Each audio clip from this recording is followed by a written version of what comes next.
Your friends are scrolling through short content, but you, my friend, you're here to learn. Welcome to TRS Clips.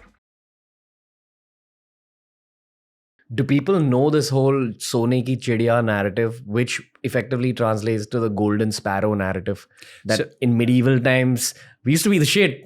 And we were colonized and money got taken away, resources got taken away, our education system broke down. Right. So does the world know this about India, or is it just Indians? Just Indians, kind of, right? Okay. And the reason is that, there's this sarcastic, this is a sarcastic phrase used on right-wing Twitter that I don't endorse, but it's basically, it says like, we was Kangs, okay? And basically it's meant to sarcastically refer to any group of people that's saying, oh, we were important back in the day. And now they're basically talking about how, oh, we had kings and we were queens and so on. And you're like, well, you suck today, right? And it was fake what you're saying in the past because it doesn't even exist and so on. Now, the thing about this is, I sort of understand where that sentiment comes from, but I actually disagree with it because it isn't true that all of the achievements of the past were fake. You have to actually go back into the past and feel like, okay, what parts of it were real and what parts, for example, nuclear weapons were not in the Mahabharata. Okay. But, some people will say, what are you saying, Balaji? No, I'm kidding. Go on. So people will make these sort of like insane claims, about the past. And then you'll have to, India was so great. We were nuking people, that, right? And, but you have to be able to disentangle that from what you can actually see. And, the way I kind of think about it is history is running in reverse. I've got a whole like slide deck or whatever on this, but I'll try and briefly summarize. Please feel free. We have all the time. Okay, great. So the short version is that there's lots of events that were happening in the past that are happening today, but in the opposite outcome, okay? You can roughly think of, let's say, 1950 as a mirror moment. And going into that time period, everything is getting more centralized and more westernized.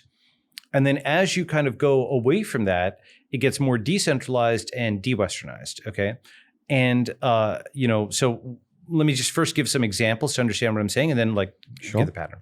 So for example, in 1890, the US frontier, meaning the Western frontier where, you go Wild West and so on, the 1890, the US frontier closed. But in 1991, the internet frontier opened because the internet became open for business. If you go backwards in time, you have Spanish flu. Forwards in time, you have COVID-19. You go backwards in time and you have China as the junior partner in the Russia-China relationship. Forwards in time, you have Russia as a junior partner in the Russia-China relationship, okay? Backwards in time, you have a British ancestry man ruling India. Forwards in time, you have an Indian ancestry man running the UK, right?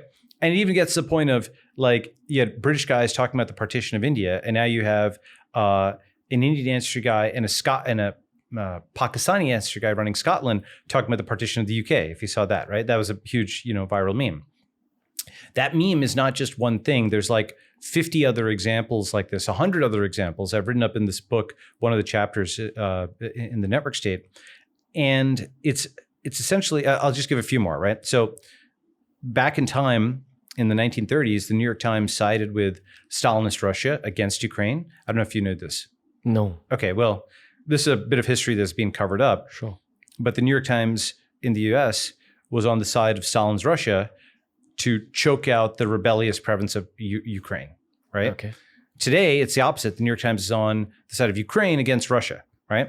Lots of flips like that have happened, okay? And another huge one is back in the day, the US was a massive exporter of goods and China was just a market. And it had the opium wars and it was, it was addicted to drugs and so on and so forth. Now that's kind of happening in reverse, right? It's China that's a massive exporter of goods. The US is a market and the US is a massive drug overdose and fentanyl problem, right? So many things like this are happening where that 1950-ish moment is like this mirror moment.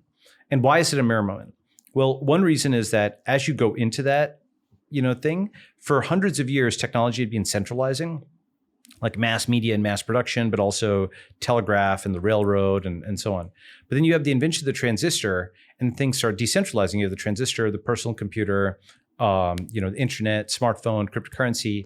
And so all of the centralized structures that got built up over here, including just a few empires controlling the whole world, like the US and the USSR, all of that centralization has just started metabolizing and breaking down, and in the West at least. And so that's why you're getting more and more chaos there. Meanwhile, in the East, if you take that 1950 moment, the US at the time was very highly unified. It was the interstate highway system and so on. 1947, 1949, you have China and India coming off of civil war and partition, right? And they were basically just in their least unified, right? Civil war and partition, very disunified.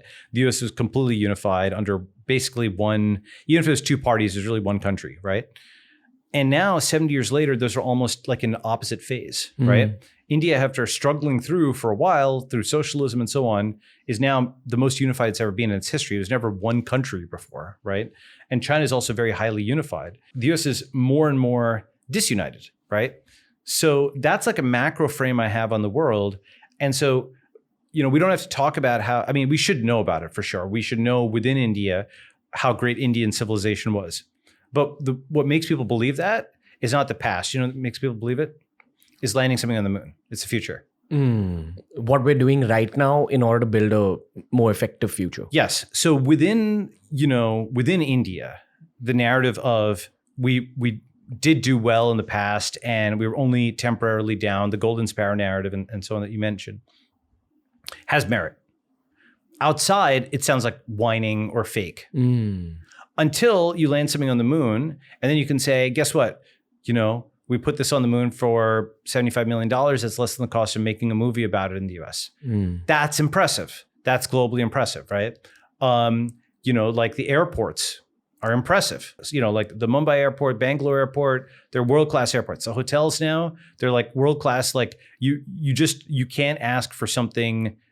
You can always do better, right? But it is at the same level as a Singapore or like any first world country or what have you. And even the term first world, I think we should start to deprecate it. Just like, maybe India goes to Bharat or whatever. We'll see what happens with that, right? But you know what I use instead?